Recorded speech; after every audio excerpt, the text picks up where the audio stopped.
While President Trump is signing and taking questions in the Oval Office moments ago. Let's listen in. As you know, with all three of them, and in one case, they're sending massive amounts of fentanyl, killing hundreds of thousands of people a year with the fentanyl. And in the other two cases, they're making it possible for this poison to get in, number one. And number two, we have big deficits, and it's something we're doing, and we'll possibly very substantially increase it or not. We'll see how it is, but it's a lot of money coming to the United States. As you know, we have about a $200 billion deficit with Canada, getting close to $200 billion. They've treated us very unfairly. And I say, why should we be subsidizing Canada? It's wonderful. I have so many friends in Canada. It's a great place. Is there a concession you're looking for, sir? No, we're not looking for a concession, and we'll just see what happens. We'll see what happens. And with Mexico, it's the same thing. We have a $250 billion deficit, and we have a lot of people coming into the border, and now we've largely stopped that, but we've stopped that ourselves. I think they've done a fantastic job. You've seen the numbers. They've dropped to almost zero. But we've suffered under the past administration for years and years. We've suffered with millions of criminals coming into our country. Criminals, people from jails from all over the world. They come through Mexico, and they come through Canada, too. A lot of them come through Canada, and a lot of fentanyl comes through Canada. And China makes the fentanyl. China makes the fentanyl, gives it to Mexico, puts it through Canada, puts it through different places, mostly Mexico, but also a lot through Canada. And so all three haven't treated us very well. There are significant. Can I ask you about your meeting with NVIDIA? What did you talk about, and do you think you need to ban more of the chips that they're selling to China? Well, he's a great gentleman, and I hadn't met him. He's the biggest in the world in terms of chips. And I can't say what's going to happen with it. We had a meeting. It was a good meeting. But eventually we're going to put tariffs on chips. We're going to put tariffs on oil and gas. That'll happen fairly soon, I think around the 18th of February. And we're going to put a lot of tariffs on steel. We already have tariffs on steel, and we've saved our steel industry, but that was relatively small compared to what it'll be. But we're going to be putting tariffs on steel and aluminum and ultimately copper. Copper will take a little bit longer, and that'll happen pretty quickly. It'll mean it'll be a great boost for our steel industry. It'll make our steel industry very strong. If I didn't put the tariffs on years ago on steel, which actually Biden left because there was so much money that they couldn't do anything about it, I think we would have lost. We wouldn't have one steel mill in this country if I didn't do that. We saved the steel industry. So it was an honor to do it. And I think the people that love me most in the whole world are people that make steel. But we're going to be putting sometime this month, next month, we're going to be putting tariffs on steel and aluminum, and we'll give you an announcement as to what the exact date is. But it'll be a tremendous amount of money for our country, a tremendous amount. These are big numbers. And in addition to that, and you see the power of the tariff. I mean, the tariff is good, and nobody can compete with us because we have by far the biggest piggy bank. And so that'll take place very quickly. But also we'll be doing pharmaceuticals. And to bring our industry back, we want to bring pharmaceuticals back to the country. And the way you bring it back to the country is by putting up a wall, and the wall is a tariff wall. We were the richest country in the world. We were at our richest from 1870 to 1913. That's when we were a tariff country. And then they went to an income tax concept, and how did that work out? It's fine. I mean, it's okay, but would have been very much better. So we'll be doing pharmaceuticals, importantly, and drugs, medicines, etc., all forms of medicine and pharmaceuticals. And we'll be doing, very importantly, steel, and we'll also be doing chips and things associated with chips. And sir, what do you plan on talking with the Japanese Prime Minister about next Friday when you all meet? Well, he's coming in next week. I don't know who he is for a meeting, and I have great respect for Japan. I like Japan. Prime Minister Abe was a very close friend of mine. What happened to him was so sad, one of the saddest days. But they're coming in to speak to me, and I look forward to it. Mr. President, on the crash, do you have any concerns that your commentary about things you have described as common sense or your observations could in any way interfere with the thorough investigation of the crash? No, I think they'll do an investigation. It'll probably come out the way I said it. I like to put it up front. I'm so tired of listening to things happen to our country and then people say we'll do an investigation and 3 years later they come out with a report that nobody looks at. Especially, not in all cases can you do that, but in this case, you had a helicopter that was, the Black Hawk was too high. It was above the 200 limit by double. Shouldn't have been there. And there were some other mistakes made too, and I pointed them out also, and I was right on all of it, but they'll still do an investigation just to check it out, but I think As that's what Commander-in-Chief, are you at all concerned about opining about the Army and the conduct of that aircraft when you are Commander-in-Chief and these are the people who report to you and there is an investigation ongoing? This was all caused by bad rules, regulations, and other things by Biden, the What Biden tells you that, sir? administration. And when you look at the way they ran things, in fact, if you look, we hired, one of the first things I told them to do is say, get talented people in those beautiful towers overlooking runways. You better get them in there fast because we don't have people there that are qualified. And you knew that because planes were landing very, very late. They were circling all over the place.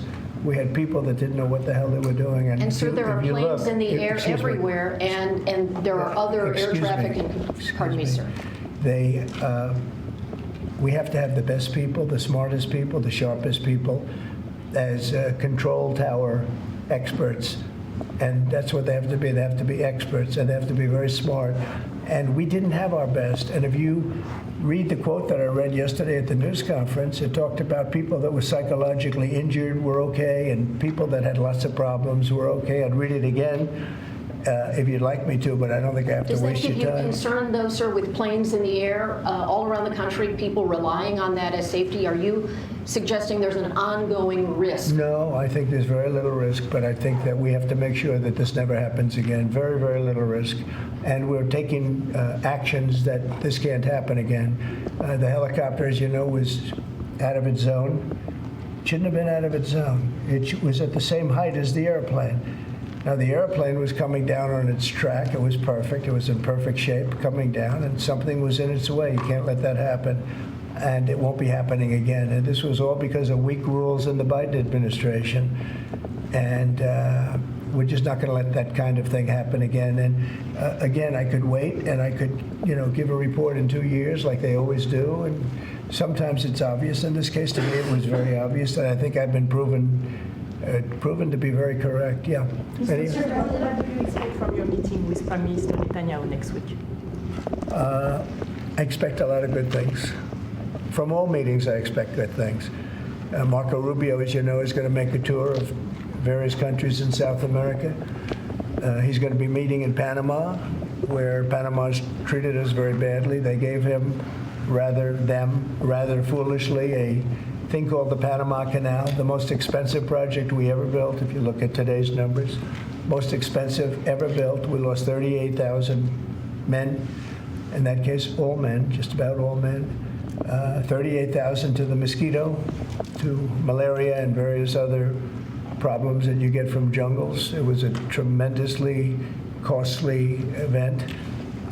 We built the Panama Canal 110 years ago. Think of it, the most expensive development we ever did, and really one of the wonders of the world, one of the great wonders of the world. And we didn't give it to China, we gave it to Panama, and Panama's been ripping down all the China language signs. They've been working like mad to try, but about 70% of the signs were up and they were written in Chinese, and that's not the deal.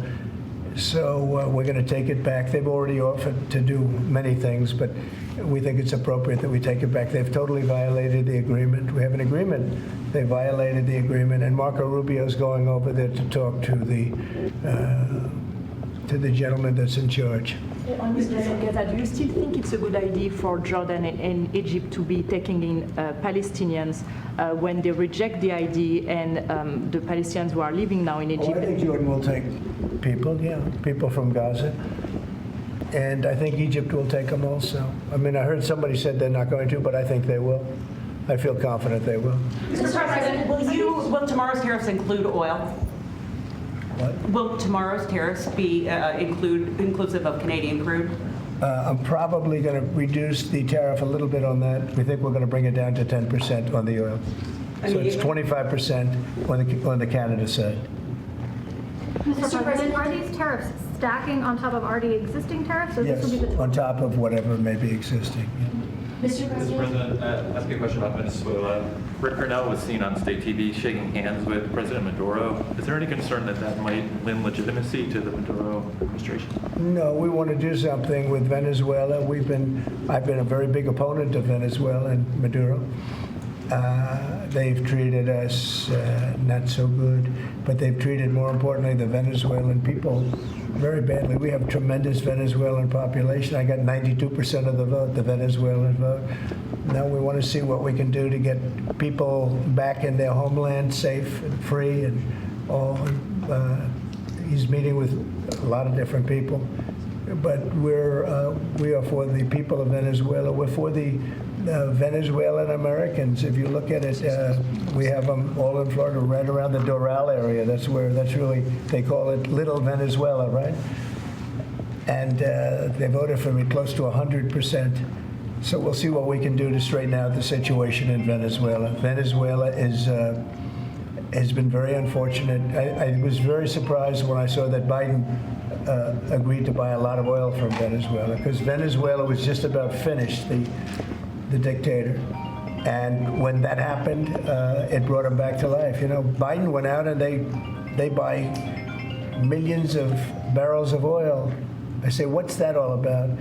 So we're not going to let that stupid stuff happen. So we'll see what happens. We're not happy with Venezuela. We don't like the way they've treated the Venezuelans at all.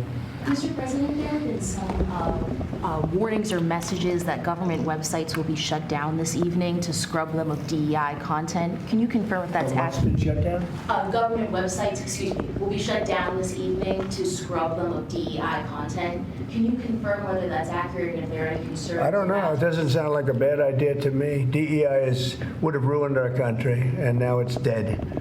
I think DEI is dead, so if they want to scrub the websites, that's okay with me. But I can't tell you. I guess probably certain people handle it certain ways. But I'll tell you who's very happy about it: the military. The real leaders, the real generals in the military, they're very happy about it. Doug is very happy about it. He's got a big group of people that are going to be working for him, really starting right now. He just got signed up, and they're very happy about it. He had a lot of DEI. Everybody did, but he has not been a fan. It was really hurting our country badly. It's costing a lot of money too. You see the kind of money we're talking about? Hundreds of millions of dollars for nonsense. Now we have our country back now. Our country is back, and it's a nice thing to say. I've never seen such love. I've never had anything like it. I've never seen anything like it. People are coming up, sir, thank you for bringing our country back. We were losing our country, and I think we're stronger now than we've been in many, many decades. At the Department of Update on your call with Vladimir Putin. Well, we'll be speaking. We'll be speaking, and I think we'll perhaps do something that'll be significant. We want to end that war. That war would have never started if I was president, and we want to end that war. That war is a horrible war. Millions of young people are being killed, mostly on the lines now, mostly soldiers. But the cities have been largely destroyed, many of them. They're like demolition sites. But the soldiers are just shooting at each other. You know, it's a very flat land. I said this the last time, very, very flat land. The only place that a bullet stops is when it hits a person. And they're hitting a lot of people. They're hitting a lot of soldiers, but on both sides. You know, I think Russia would probably say close to 800,000, and Ukraine 600,000 or 700,000. And it's just a senseless situation, and it's got to stop. So whatever I can do to stop it, and we are having discussions, yes. Ongoing, already scheduled and ongoing? Already talking, yes. So you've already spoken to Vladimir Putin I don't want to since? say that, but we are having very serious Is discussions there a reason you about- don't want to? We are, well, I just don't want to say that. We're having very serious discussions about that war, trying to get it ended With Russia? with Russia, yeah. At the Department of Justice and the FBI, there are a number of high-level people who are being asked to resign or are being told they are going to be fired. Did you specifically request any actions at the Bureau or DOJ with respect to those employees? No, but we have some very bad people over there. It was weaponized at a level that nobody's ever seen before. They came after a lot of people, like me, but they came after a lot of people. No, I wasn't involved in it. I'll have to see what is exactly going on after this is finished. But if they fired some people over there, that's a good thing because they were very bad. They were very corrupt people, very corrupt, and they hurt our country very badly with the weaponization. They used the Justice Department to go after their political opponent, which in itself is illegal. And obviously it didn't work. Are you going to impose tariff on the European Union? What does that mean? Are you going to impose tariff too on the European Union like you are going to do for Mexico and Canada? Well, you're asking me a question because I'm sure you didn't hear.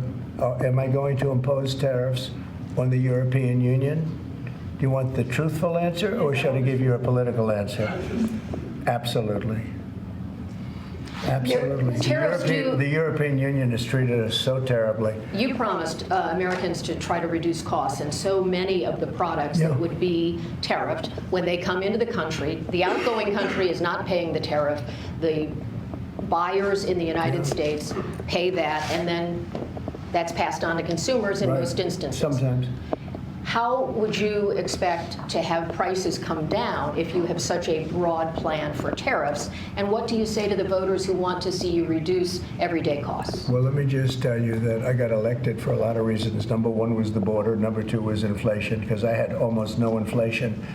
And yet I charged hundreds of billions of dollars of tariffs to countries. And think of it, I had almost no inflation and took in $600 billion of money from other countries. And tariffs don't cause inflation, they cause success. They cause big success. So we're going to have great success. There could be some temporary short-term disruption, and people will understand that. I had that when I negotiated some of the good deals for the farmers. And unfortunately, those deals have been led astray by Biden and his people because they didn't enforce the deals. We have a deal with China, which is phenomenal for the farmers, but there was nobody to enforce it in the Biden administration. They let them get away with murder. So that's another thing we're going to be bringing. Do you accept the principle of costs being They committed passed to on? buying $50 billion worth of farm product, and they did it when I was president. And as soon as I left, they stopped doing it because there was nobody in Biden to enforce it. But the tariffs are going to make us very rich and very strong, and we're going to treat other countries very fairly. But if you think about it, other countries charge us tariffs. We don't charge them tariffs, and it's about time that that changes. Sir, are you concerned about the market reaction around tariffs? No, no. Tariffs, the word tariff is a very misunderstood word. You've heard me say, I say it kiddingly, but it's one of the most beautiful words in the dictionary. It really is. And we've been taken advantage of because others have charged us VATs. As an example, the European Union charges us 20% plus a VAT tax, called a VAT tax, very similar. And it costs us an absolute fortune. We are treated so badly. They don't take our cars. They don't take our farm products, essentially. They don't take almost anything. And we have a tremendous deficit with the European Union. So we'll be doing something very substantial with the European Union. We're going to bring the level up to where it should be. And if you think of the European Union, then you go to NATO, it's largely the same group of countries. Until I came along, I mean, we were paying almost 100% of NATO only to get bad trade deals. And now it's been evened out, but very unfair having to do, it was evened out pretty good. Actually, I did a good job. They paid $440 billion if you look at the Secretary General's report, and he was here recently and he said that. He said one of the most amazing things I've ever seen is what President Trump was able to do with these countries of Europe, of which he was in charge of them, but he couldn't get them to pay. I went over, I said, you got to pay, and if you don't pay, we're not going to protect you. It's very simple.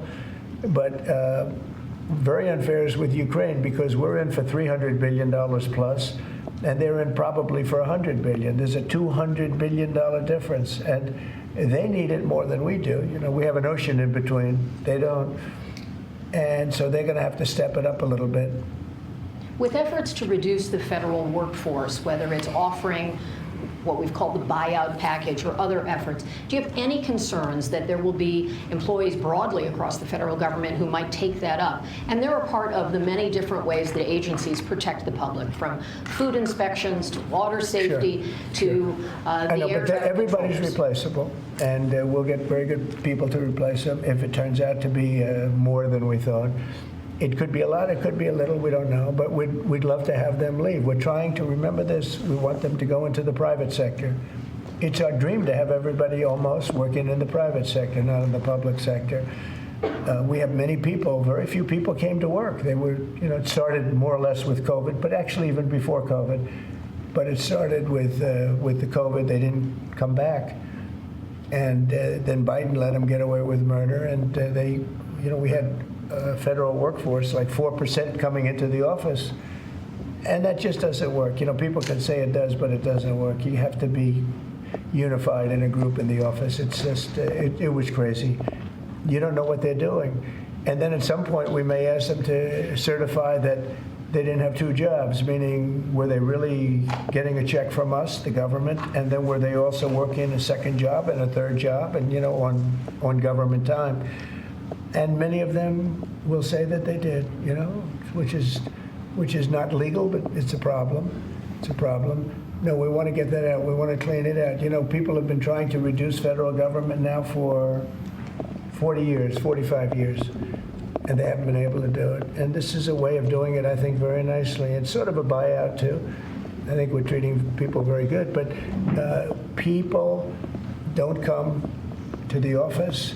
They won't have a job starting on that very special date, so we'll see how that works out. I mean, nobody knows how that's going to turn out. Everybody might show up to the office, and maybe a large number won't show up. But if they don't show up, we've accomplished a very serious goal. We're trying to reduce government. Does Mr. Musk or any of those associated with your DOGE effort, do they have any direct access through the government systems to how money is dispersed? No, nothing. No, this has nothing to do also with the federal cutting, you know, with this federal cutting. This is very separate. This is if you don't show up, you don't get paid. But DOGE, I think great progress has been made. We're talking about cutting over $1 trillion of waste. We're talking about waste. We're not talking about we're going to love and cherish Social Security, Medicare, Medicaid. We're not going to do anything with that other than if we can find some abuse or waste, we'll do something, but the people won't be affected. It'll only be more effective and better. And our country, as our country gets richer, the people on Social Security, Medicare, Medicaid, those people are going to be more secure. If Biden had gotten elected, Social Security was going to fail because the country was failing. It was going to fail. The country was going to fail. And therefore, the Social Security, Medicare, Medicaid, and all of the other things that you may get would not be able to be paid.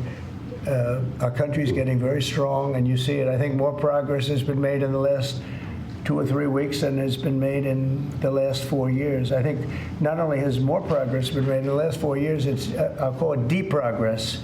We went way backward as a country in so many different ways, from woke to all of the other things that took place that were so bad. You look at Afghanistan, how embarrassing that was. I think Afghanistan really started the problem with Russia and Ukraine. When Putin looked over and he saw how incompetently that was handled, I was getting out, but I was going to keep Bagram. Right now, China has Bagram. I was going to keep one of the biggest air bases in the world. They left it. But I was, other than Bagram, I was going to get out. And I wasn't keeping Bagram for Afghanistan. I was keeping it for China because it's 1 hour away from where China makes its nuclear weapons. And we were keeping it. So we have a lot of great things happening in our country, and we appreciate that you're here. And I'm really thrilled about Doug, and I'm really thrilled about his friend, Chris Wright, who's a legend in the oil business, right? They keep telling me, Catherine, he's like a legend, and he's a legend, too, in a lot of businesses.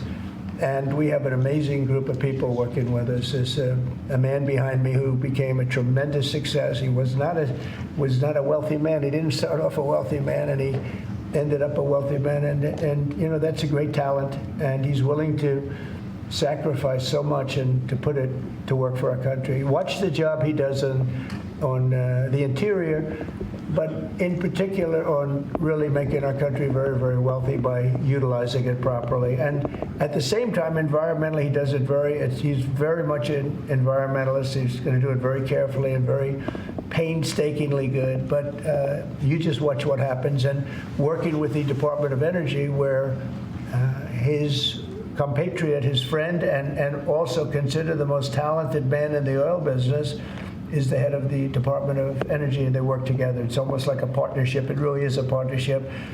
And watch what that does for our country. It'll be a fantastic thing to see. Thank you very much, everybody. Thank you, Fred. Thank you, Fred.